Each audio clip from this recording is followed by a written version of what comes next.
Hi, I'm Catilinayo, and this is TED Talk, Ideas Worth Spreading. Our topic for today is about self-control in sports. So have you ever noticed how athletes seem to have incredible self-control, even under pressure? What do you think contributes to that? We often hear about athletes making crucial decisions in the heat of the moment. How do you think self-control factors into those decisions? Today, we're going to explore the fascinating link between self-control and sports performance. It's not just about physical strength. Also, mental strength plays a huge role. Self-control is a key factor in athletic success. We'll delve into how it affects performance and explore how it is measured and discuss strategies for improving it. So I will be sharing a simple story. First, I recently read about a study that showed how prior mental exertion can impact an athlete's performance later in a game. It was really eye-opening. Also, I was watching a basketball game the other day and I noticed how the players' self-control seemed to wane as the game went on. It made me think about how self-control is a crucial part of the game. Self-control is a finite resource and exerting it in one area can negatively impact your ability to exert it in another areas. This is known as ego depletion. For example, a basketball player who has just resisted the urge to take a risky shot might find it harder to maintain focus and make good decisions later in the game.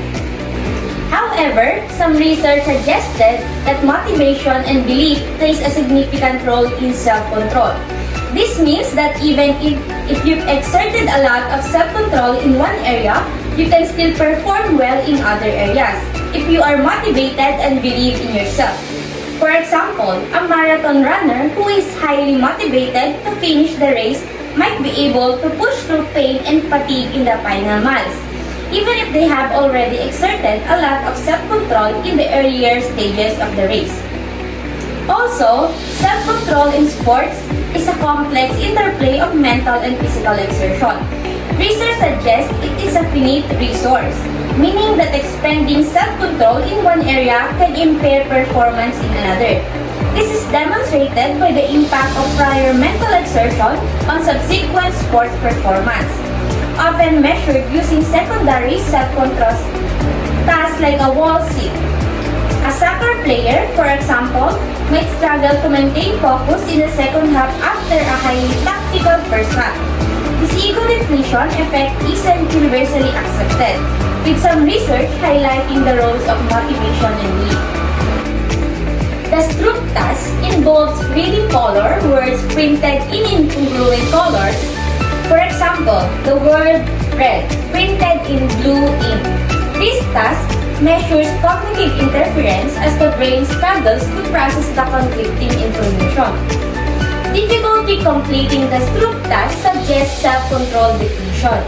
This is because the task requires overriding automatic responses or reading the word and focusing on a different aspect or the ink color. For example, a basketball player who has already exerted a lot of self-control might find it harder to ignore distractions during the game, similar to struggling with the Stroop task. The Stroop task, a classic psychological experiment, provides further insight. Participants struggle to name the ink color of incongruently colored words, example red in blue ink, illustrating the difficulty of overriding automatic responses. This conflict mirrors real-life scenarios in sports. Ignoring distractions, also like a distracting conversation during a crucial moment in a game. Resisting temptations, like unhealthy food choices impacting training. Or maintaining focus under pressure, like a golfer's composure after a series of missed puts. The more difficult it is to complete the Stroop task or to perform similar self-control actions in a sporting context, the more likely it is that self-control resources are depleted. Therefore, athletes need to manage their mental energy strategically to maintain peak performance. throughout a competition or training session. Motivation and a strong belief in one's abilities can help mitigate the effects of ego depletion. For instance, you are trying to ignore a distracting conversation while concentrating on a complex task. Also, focusing on a specific workout routine while ignoring the urge to check social media. Lastly, maintaining a healthy diet while surrounded by tempting junk food. Good day everyone, I am Director DC Angeles and I will be presenting self-control failures can and won't. So, self-control failure can. Self-control failure is the inability to control oneself or alter behaviors to achieve a desired goal. An individual possesses that they can often feel the sense of limitations, whether it's due to physical constraints, mental barriers, or the combination of both. It may involve doubts on their skills. Fear of failures are perceived inability to overcome challenges. One psychological research says that ego depletion occurs when these resources is exhausted. Ego depletion is the concept in the realm of self-control. Psychology that suggests individuals have limited reserves of mental resource for exerting self-control or willpower. This theory proposes that self-control decisions and regulations of impulses drew upon a pool of cognitive resources. When these resources are used up in one task requiring self-control, there is less capacity available for subsequent tasks. This depletion can lead to reduce the ability of self-control in situations, or several factors can influence the rate of ego depletion, including individual differences and willpower. For instance, if someone believes that willpower is unlimited, they may not experience ego depletion. So one example of this is my sport, volleyball. So volleyball is ay laro ng palakihan at palakasan. So one main objectives of playing volleyball is to score a point and mailapag yung bola. First, sa una is matatangkad ang blockers. So some players may be afraid to spike the ball hard, or the tendency is they will drop the ball because of the mental because of their mental ability, kasi medyo mahina. So they will think that they can't score a point because of the big blockers. So that is the depletion, or I mean that is the self-control failure can't. So they are thinking that they can't even if they're not yet trying it. So that is the example of self failure can. So the second one is the won't or won't. In sports, self-control failures where athletes fail to resist impulses or maintain focus can lead to negative performance, including missed opportunities, errors, and even injuries. When someone says they won't, it can indicate a lack of effort, lack of motivation, or lack of commitment to do the activity, indicating that they are not willing to do the assignment or the activity. They don't want to push themselves beyond their comfort zone or achieving their goals. Dealing the won't attitude requires addressing motivational factors. Discipline and commitment, coaches or mental performance specialists might work on enhancing the individual's intrinsic motivation. Also setting goals and putting some words of wisdom to overcome the resistance of putting necessary effort. Emerging evidence challenges the concept of limited resources regarding the impact of prior exertion on subsequent performance. Prior mental exertion refers to the act of engaging in cognitively demanding task before performing another task, which could be a physical cognitive. It is closely related to ego depletion.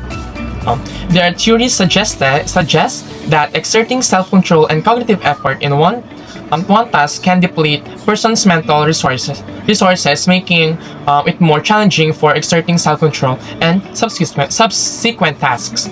So let's proceed to the next topic, which is why self-control is costly.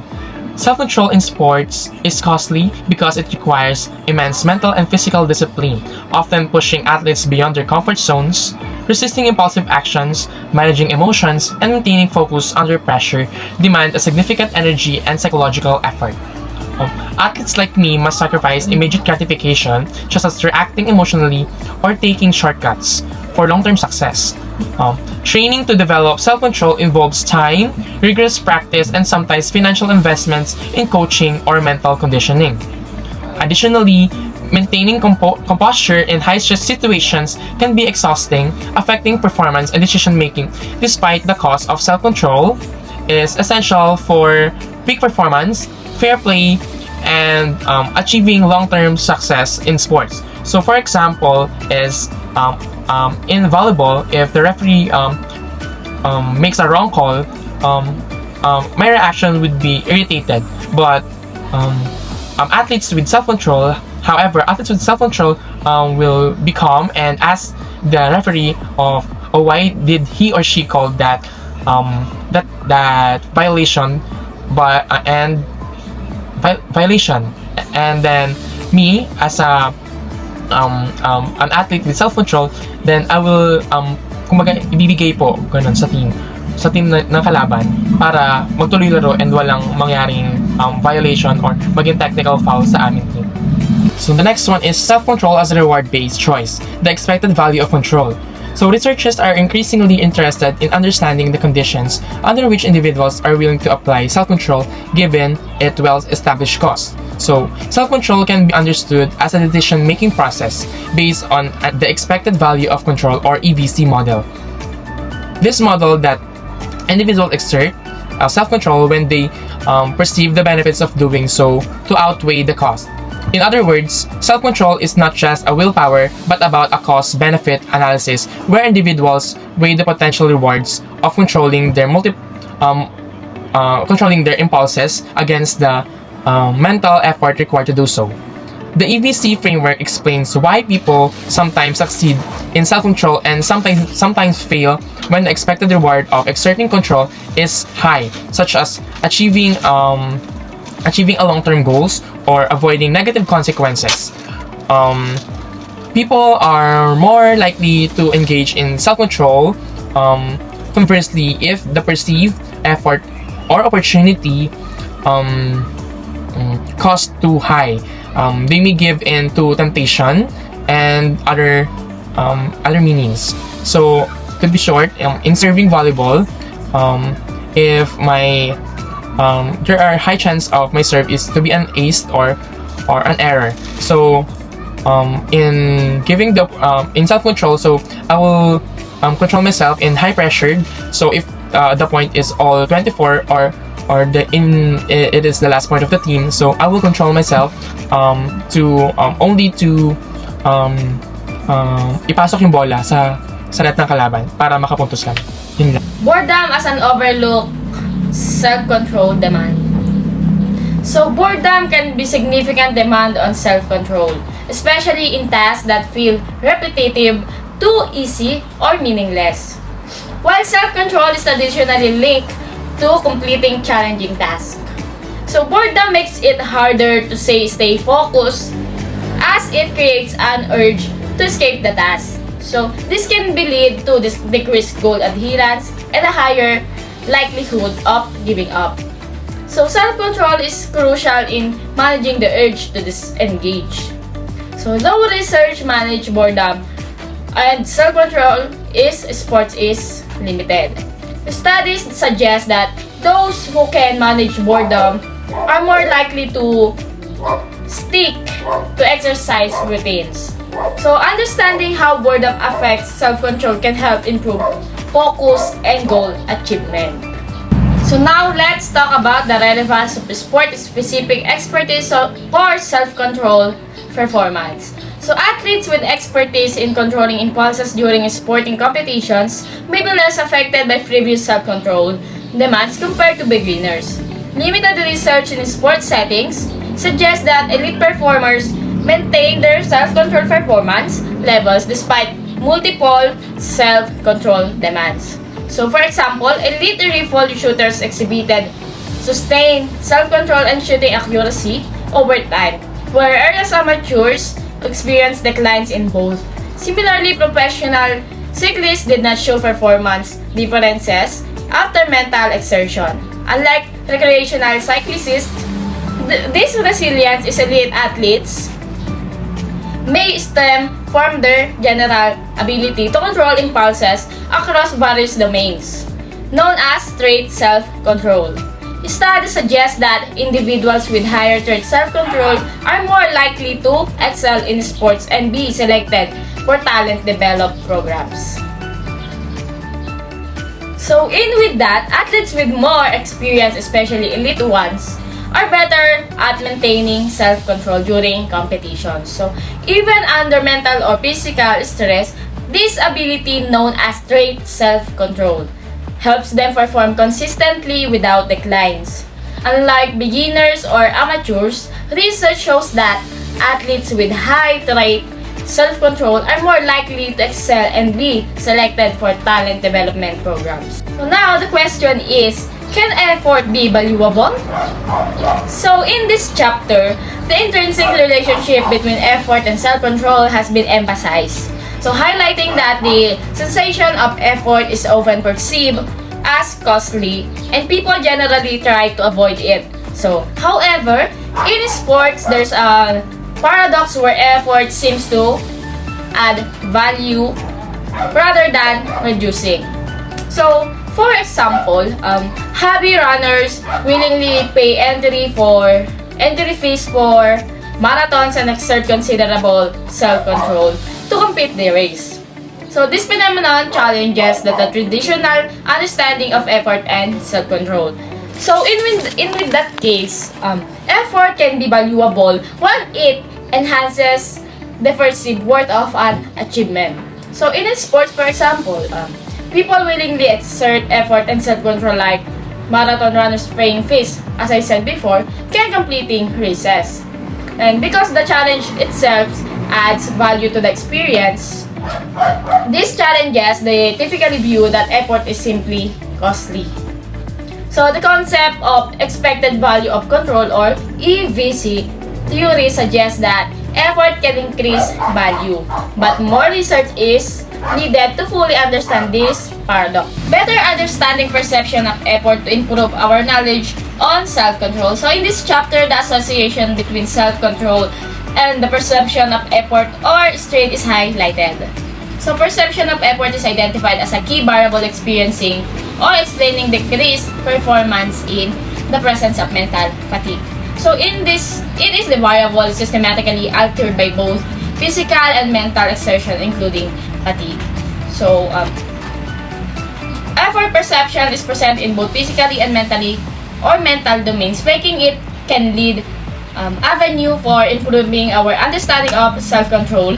The close link between self-control effort and performance is various domains underscores the importance of investigating effort perception. However, most research or self-control and effort perception has been conducted separately in different disciplines. For example, a student studying for a law exam maybe begins to feel mentally fatigued, causing their perception of effort to increase. So this makes studying feel harder, which could lead to a decrease in focus and performance. So, however, if the student continues to exert self-control and push through the integrating knowledge from psychology, psychophysiology, neuroscience, and exercise neurophysiology could provide a comprehensive understanding of the underlying mechanism. So, this multidisciplinary approach may lead to the development of tailored interventions to improve performance, such as brain endurance training and mindful or hypnosis. So, to facilitate this interdisciplinary collaboration, clarification, and consensus on the definition and construct used in studying effort perception in exercise science literature are necessary. So, the perception of effort is how we feel about how hard something is or like during exercise. It's not just about how much energy we use, but how hard we think we're working. For example, when running, you might feel like it's very hard even if you're not physically exhausted yet. So to improve how we deal with this feeling, researchers from different fields like psychology, neuroscience, and exercise science are studying how our brain and body work together during physical activities.